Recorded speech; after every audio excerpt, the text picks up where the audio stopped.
And I'm happy that the next person on our stage is growing with us as a spoken word poet in Rwanda. And I think we first saw her awesomeness when we did Stand for Burundi in 2015, December. And she's here with us this evening. Let's give a warm, warm, warm welcome to Carmene. Yes, thank you. Sorrowful cries dipped in red. She weeps at her own feet. She pleads humility for her viability in time of deceit. A bullwhip puffed up with conceit, persistently thumping at her back. At a cotton field, she whips, while her master whips, while blood drips down to her lips. Master, have mercy. She supplicates for existence, but regardless of her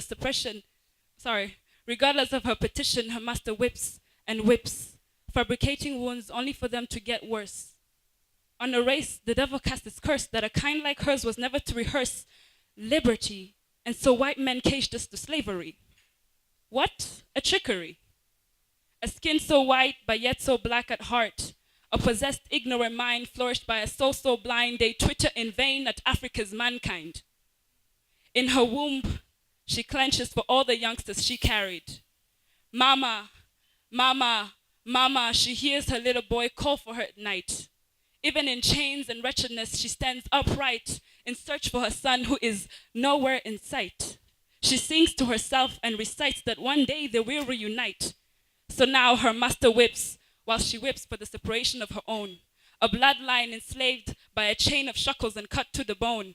Vicious venom, spitting and paralyzing an origin's throne. But who is she to speak so maliciously? For he without sin can cast the first stone. They preach their Christianity but have no sympathy for humanity, awakening a world of insanity where freedom is just a fantasy. At a cotton field, she whips, while her master whips, while blood drips down to her lips. Her body faces property violation at its core.